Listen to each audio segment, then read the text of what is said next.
This YouTube channel does not promote any violent, harmful, or illegal activities. All content provided by this channel is meant for an educational purpose only.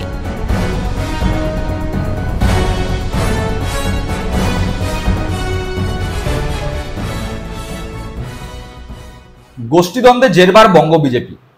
গোষ্ঠীদ্বন্দ্বের প্রভাব এতটাই যে গোটা পশ্চিমবঙ্গের বিভিন্ন প্রান্তে বঙ্গ বিজেপির বিভিন্ন স্তরের নেতা নেত্রীরা নিজেদের মধ্যে খেয়োখেয়িতে ব্যস্ত। সেই খেয়োখেয়ি শুধুমাত্র যে দলের মধ্যে সীমাবদ্ধ তা নয়, সেই খেয়োখেয়ি এখন পৌঁছে গিয়েছে বিজেপির যে শ্রমিক সংগঠন আছে ভারতীয় মজদুর সংঘ তাতেও।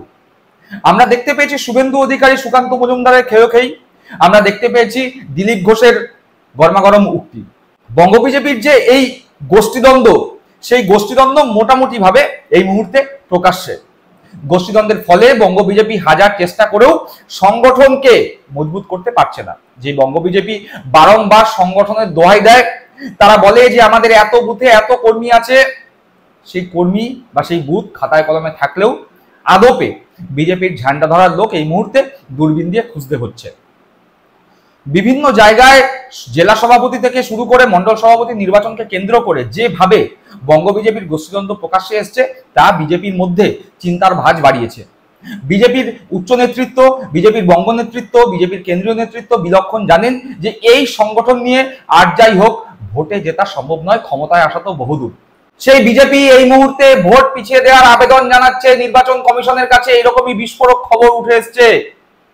ঠিক শুনছেন, বিজেপি নির্বাচন কমিশনের কাছে বিধানসভা যে আসন রয়েছে সেই আসনের নির্বাচনের ভোট পিছিয়ে দেওয়ার আবেদন করছে বলে বিজেপি সূত্রের খবর। সেই নিয়ে আজকে আমাদের পর্ব। আপনারা দেখছেন বঙ্গচক্ষু ইউটিউব চ্যানেল, আমি প্রতিবেদক সায়ন্তন চক্রবর্তী। যারা প্রথমবারের জন্য এই চ্যানেলে এসেছেন তাদের কাছে অনুরোধ, চ্যানেলটিকে সাবস্ক্রাইব করবেন, পাশে থাকা বেল বাটনটি প্রেস করে দেবেন, যাতে যখনই নতুন কোনো ভিডিও চ্যানেলে আসবে সরাসরি সেই নোটিফিকেশন পৌঁছে যাবে আপনাদের কাছে।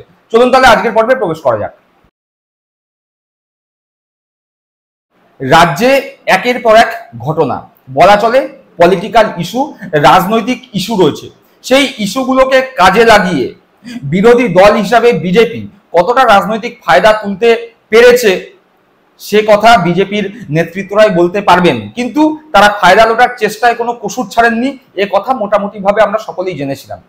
ঠিক যেই সময় তৃণমূল কংগ্রেস দল হিসাবে বা তৃণমূল কংগ্রেসের সরকার বিড়ম্বনায় পড়েছে, গোটা পশ্চিমবঙ্গে যেভাবে ওয়াকআপ যে বিল, সেই বিলকে নিয়ে যে উত্তেজিত পরিস্থিতি তৈরি হয়েছে সেটা, বা আরজিকর ঘটনা, বা এসএসসির যে শিক্ষক নিয়োগ দুর্নীতি, সেই নিয়ে মোটামুটি ভাবে তৃণমূল কংগ্রেস সরকার যখন একটু বিড়ম্বনার মধ্যে আছে, একটু ব্যাকফুটে আছে, সেই সময় দাঁড়িয়ে বিজেপি আত্মবিশ্বাসী হয়ে তৃণমূল কংগ্রেসকে হারাবে এই প্রচেষ্টা তো দেখা যাচ্ছেই না। উল্টে বিজেপির মধ্যে আত্মবিশ্বাসের লেশ মাত্র নেই। তারা এতটাই আত্মবিশ্বাসহীনতায় ভুগছে যে নির্বাচন কমিশনের কাছে আবেদন করেছে ভোট পিছিয়ে দেওয়ার জন্য। ইতিমধ্যে আপনারা সকলে জানেন যে নদিয়ার কালীগঞ্জ বিধানসভায় তৃণমূল কংগ্রেস জয় করেছিল। সেই কালীগঞ্জ বিধানসভার বিধায়ক, তৃণমূল কংগ্রেসের প্রতীকে নির্বাচিত বিধায়ক নাসিরউদ্দিন আহমেদ প্রয়াত হয়েছেন। ফলে সেই সিটটি এই মুহূর্তে খালি অবস্থায় রয়েছে, সেখানে উপনির্বাচন প্রয়োজন। দীর্ঘদিন ধরে সেই সিটটি খালি অবস্থায় রয়েছে বলে নির্বাচন কমিশনের পক্ষ থেকে তোড়জোড় শুরু হয়েছে ভোটার লিস্ট নিয়ে। নির্বাচন কমিশনের পক্ষ থেকে রীতিমতো প্রস্তুতি নেওয়া হচ্ছে কালীগঞ্জ যে বিধানসভা আসনটি রয়েছে সেই আসনে উপনির্বাচন করবার জন্য। ইতিমধ্যে আমরা দেখেছি বাংলায় 6টি বিধানসভা আসনে উপনির্বাচন হয়েছিল, যেই 6টি আসনের মধ্যে 6টিতেই তৃণমূল কংগ্রেস জয়লাভ করেছে। এমনকি যেই আসন তৃণমূল কংগ্রেস কখনো জেতেনি, উত্তরবঙ্গের সেই মাথাভাঙা আসনে তৃণমূল কংগ্রেস জয়লাভ করেছে, বিজেপির হাত থেকে আসনটি ছিনিয়ে নিয়েছে। আর এখন নদিয়ার কালীগঞ্জ বিধানসভায় উপনির্বাচন হতে চলেছে বলে খবর।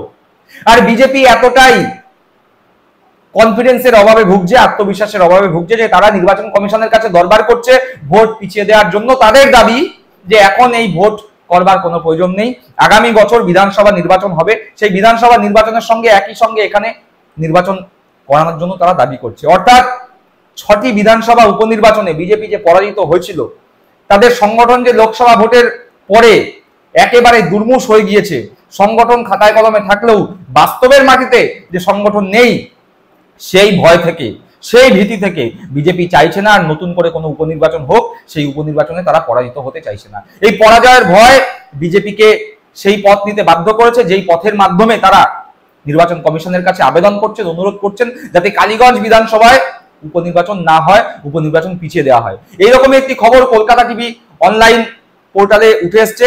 সেই খবর অনুযায়ী বলা হচ্ছে, ভোট পিছোতে চেয়ে নির্বাচন কমিশনের চিঠি বিজেপির। বলছে কদিন পরেই ঘোষিত হতে পারে নদিয়া জেলার কালীগঞ্জ বিধানসভার উপনির্বাচন, তবে ভোট পিছোতে চেয়ে নির্বাচন কমিশনকে চিঠি দিয়ে জানালো বিজেপি। বিজেপির দাবি ভোট হোক 2026-এর সাধারণ নির্বাচনের সঙ্গে তৃণমূল কংগ্রেসের বিধায়ক নাসিরউদ্দিন আহমেদের মৃত্যুতে আসনটি শূন্য হয়েছে। এই আসনটিতে 2021-এর ভোটে প্রায় 47,000 ভোটে জিতেছিল তৃণমূল। অর্থাৎ যেই কালীগঞ্জ বিধানসভার আসন শূন্য হয়েছে, যেখানে তৃণমূল কংগ্রেসের নাসিরউদ্দিন আহমেদ বিধায়ক ছিলেন, সেই আসনটি তৃণমূল কংগ্রেস জিতেছিল প্রায় 47,000 ভোটে। আমরা মোটামুটি ভাবে জানি যে নদিয়ায় বিজেপির একটি ভোট ব্যাংক রয়েছে। রানাঘাট এলাকা জুড়ে, কৃষ্ণনগর এলাকা জুড়ে বিজেপির একটি ভোট ব্যাংক রয়েছে, মোটামুটি ভাবে আমরা সকলেই জানি। কিন্তু নদিয়ায় বিজেপির ভোট ব্যাংক থাকা সত্ত্বেও বিজেপি ভয় পাচ্ছে এই আসনে ভোট যুদ্ধ করতে। তার কারণ এই আসনটি তৃণমূল কংগ্রেস 47,000 ভোটে 2021 বিধানসভা ভোটে জিতলেও 2024 যে লোকসভা ভোট নির্বাচন হয়েছিল সেখানেও এই আসনে তৃণমূল কংগ্রেস প্রায় 31,000 ভোটে এগিয়েছিল। অর্থাৎ 2024-এর লোকসভা ভোট হয়েছিল, তারপরে আজ প্রায় 7-8 মাস অতিক্রান্ত হয়েছে। এই 7-8 মাস অতিক্রান্ত হয়েছে, এর মধ্যে বিজেপি বিলক্ষণ জানে যে 31,000 ভোটের যে মার্জিন রয়েছে সেই মার্জিন রিকভার করা সম্ভব নয়। ফলে তারা এই মুহূর্তে ভোটে যেতেই চাইছে না। হেরে যাওয়ার ভয়, পরাজয়ের ভীতি তাদেরকে গ্রাস করেছে। তারা ইতিমধ্যেই 6টি বিধানসভা উপনির্বাচনে পরাজিত হয়েছে, তাই তারা বিলক্ষণ জানে যে কালীগঞ্জ উপনির্বাচন যদি হয়, কালীগঞ্জ বিধানসভায় যদি উপনির্বাচন হয়, সেক্ষেত্রেও রেজাল্টের কোনো রকম পার্থক্য হবে না। একবার চট করে কালীগঞ্জ বিধানসভায় 2021 সালের অর্থাৎ গত বিধানসভা ভোটে কি রেজাল্ট হয়েছিল সেদিকে চোখ বুলিয়ে নেওয়া যাক। কালীগঞ্জ বিধানসভায় 2021 সালে তৃণমূল কংগ্রেসের প্রার্থী ছিলেন নাসিরউদ্দিন আহমেদ ব্র্যাকেটে লাল।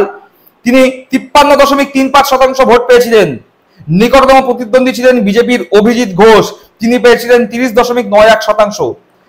কংগ্রেসের আবুল কাসেম, তিনি পেয়েছিলেন 11.98% ভোট। অর্থাৎ বিজেপি বিলক্ষণ জানে যে যদি কংগ্রেসের ভোটও সম্পূর্ণভাবে বিজেপিতে ট্রান্সফার হয়, সেক্ষেত্রেও এই তৃণমূল কংগ্রেসের সিট বিজেপি জিততে পারবে না, তাই তারা ভোট পিছিয়ে দিতে চাইছে। যে প্রতিবেদনটির কথা আপনাদের বললাম, সেই প্রতিবেদনের পরবর্তী অংশে বলছে 2024-এর লোকসভা ভোটেও ফল প্রায় একই থাকে। তৃণমূল এগিয়ে ছিল প্রায় 31,000 ভোটে। তবে লোকসভা ভোটের পরে গঙ্গা দিয়ে বয়ে গেছে অনেক জল, রাজ্যে ঘটেছে নানা ঘটনা। তা সত্ত্বেও বিজেপি যে পরাজয়ের ব্যাপারে নিশ্চিত, ভোট পিছোতে চিঠিচাপাটি করাতেই তা স্পষ্ট। অর্থাৎ যে কথা বলছিলাম যে 2024 লোকসভা নির্বাচনের পরে এই পশ্চিমবঙ্গ রাজ্যে অনেক ঘটনা ঘটেছে।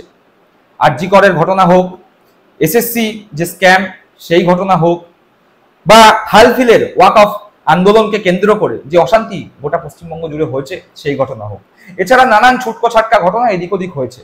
তাই বিজেপি দল হিসাবে সেই সমস্ত ঘটনা থেকে যে রাজনৈতিকভাবে লাভ তুলবে, সেই লাভ যে ভোট বাক্সে প্রতিফলিত করতে পারবে, সেরকম কনফিডেন্স বিজেপির মধ্যে নেই। তাই তারা চাইছে যে এই কালীগঞ্জ বিধানসভা উপনির্বাচন যেটি হওয়ার কথা, সেই উপনির্বাচনকে পিছিয়ে সাধারণ নির্বাচনের সঙ্গেই একেবারে কালীগঞ্জ বিধানসভার নির্বাচন করতে। একবার ভেবে দেখুন, বিজেপি একটি সর্বভারতীয় দল, তারা দাবি করে গোটা পৃথিবীর মধ্যে সব থেকে বৃহত্তম দল। সেই বৃহত্তম দল যারা পশ্চিমবঙ্গের বিরোধী দলের আসনে বসে আছে, শুভেন্দু অধিকারী বিরোধী দলনেতা, সুকান্ত মজুমদার বিজেপির রাজ্য সভাপতি, দিলীপ ঘোষ থেকে শুরু করে অর্জুন সিং এর মতো তাবড় তাবড় দাপুটে নেতারা বিজেপি দলে রয়েছেন।